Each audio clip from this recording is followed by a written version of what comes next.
Alright, so I got some carbon fiber rod. Let's see if you can see this. 4mm. And I had no formula for buying this, I just wanted some carbon spars, so I bought these. I'm going to use 2 per airplane. Stuff's kind of expensive, so that's kind of the most expensive part of the airplane there.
Alright, I wanted to show you real quick, on my new jet thing, I want to have rudders and elevons, like I did before, and then I also want to do thrust vectoring, so this will be right in line with the thrust from the motor, and it'll just work like an elevator really. I'm thinking I can program it to the flaps and then do a mix so I can have as much or as little thrust vectoring as I want.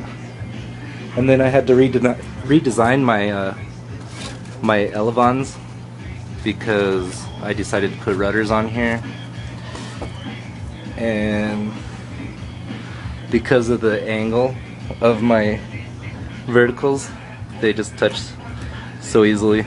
I actually ended up, I don't know if you can see, well over here you can, if you can see this, I had to cut this wedge off of my rudder because originally I cut the bottom line right there. I had to move it up here because I didn't get as much rudder as I wanted. I want a lot of rudder because I'm thinking with a lot of rudder I can really do some crazy stuff. And then also thrust vectoring, right? So now what I want to do is put some kind of coating on these edges. I've seen people online use, they say super glue. I'm sure they're talking about CA. Anybody that's using tape hinges on this kind of blue foam, you're going to want to put some kind of coating on here.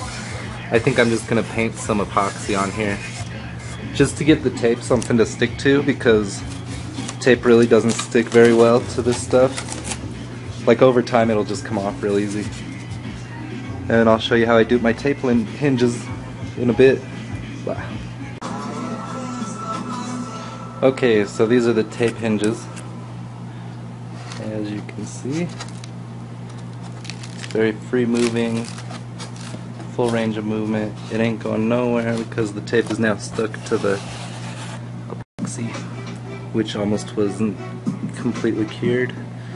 Anyways, so I'll show you how to make these as I do this other elevon. So hang on a second.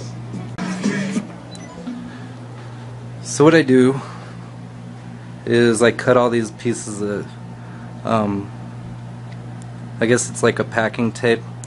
It's reinforced with this carbon fiber stuff, or I guess it's probably like fiberglass strings. So I cut them all, like try to cut them all uniform as I can, right?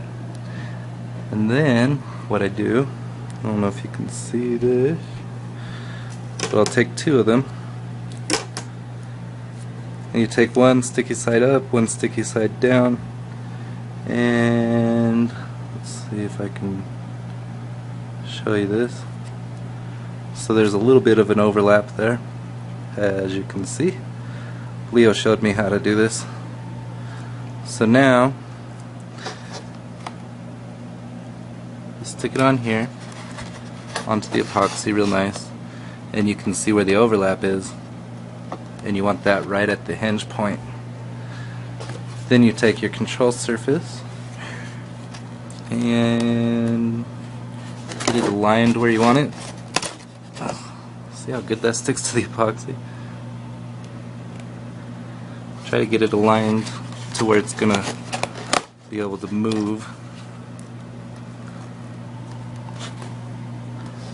freely. I actually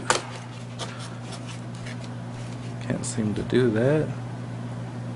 There we go. No.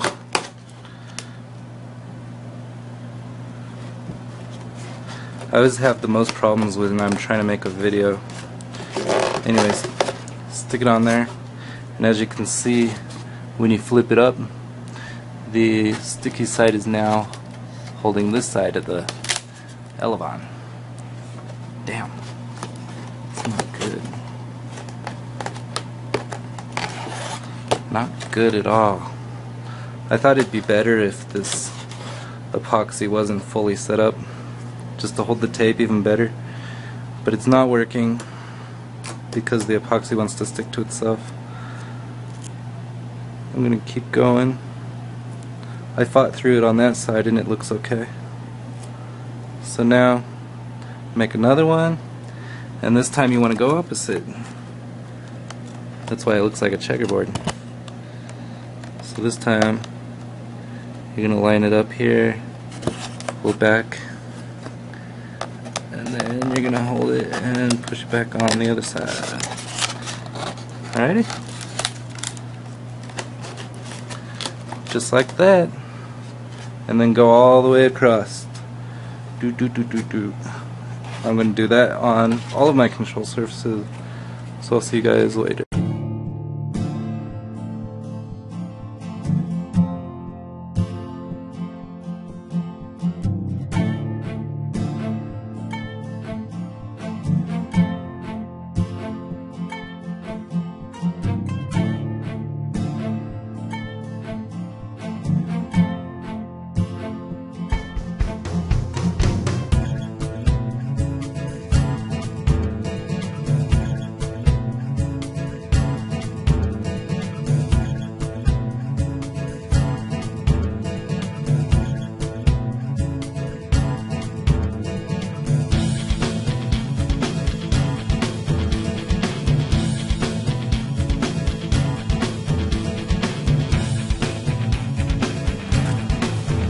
So, I got all my servos mounted and all my control horns hooked up.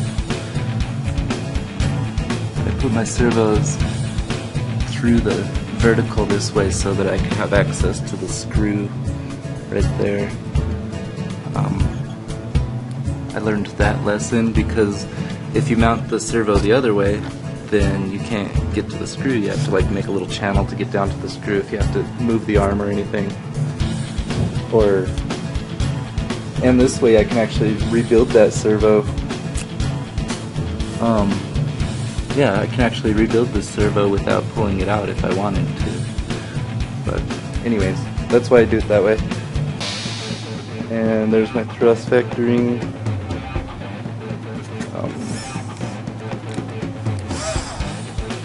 It's pretty much in line with the prop. I mean, I don't know how much it's gonna do, but it should do quite a bit, I guess. We'll see. I just put the servo over there, kind of out of the way. I didn't try to make a pocket for it or anything. On my elevons I did make little pockets, just because I think it looks cleaner that way. Maybe it'll be a little faster, who knows. But yeah, so my rudders are hooked up, and I think I'll just wire them into one channel. I was thinking though that it'd be cool if I put them on separate channels, then I could program it to have like an air brake effect. You know, if I put them both towards each other. That would be an air brake, and I think it would pitch the nose up a little bit. Also, I was noticing, and also if you put the rudders both in the same direction, you can see, if you look at the nose, it's going to roll the whole airplane. So I'll probably have to mix in some aileron to try to fight that and keep it level when I hit the rudders. Also, if I did the air brakes, I could program some elevator in to fight the nose up. I just put some elevator down, or maybe some of the thrust vector down, just to mix it together and make it fly the way I want it to. It's gonna be awesome, this thing. I can't wait. It has a lot of potential to do a lot of crazy stuff. So I'm gonna install my radio system now and program all that, and I'll talk to you later. Bye.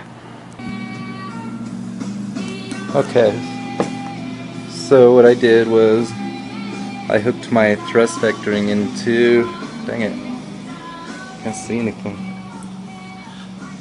Okay, maybe I suck at this. Alright, so what I did was I plugged my my thrust vectoring into my flap mix, and then I set up for my program mix. I set it up elevator flap, and then I just gave it 125% both ways. I can't get any more than what I have, so if I need that, I'll have to do it mechanically. And then I turned the switch on to this switch here, my dual rate rudder mix switch, and I'll show you how it works.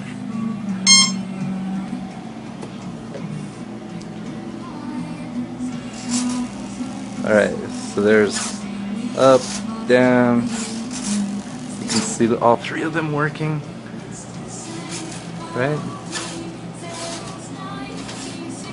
And then I can turn it off with that switch.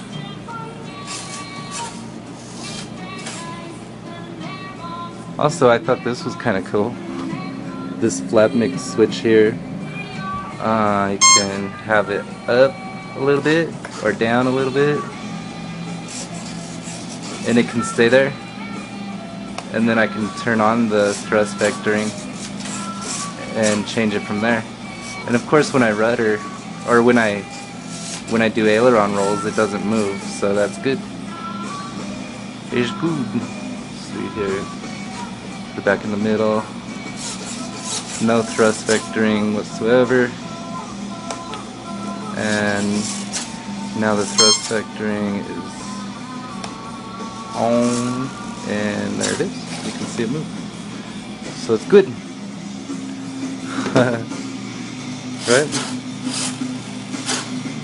It's not much. It's really subtle. And I can always turn it up if I like it. Bye.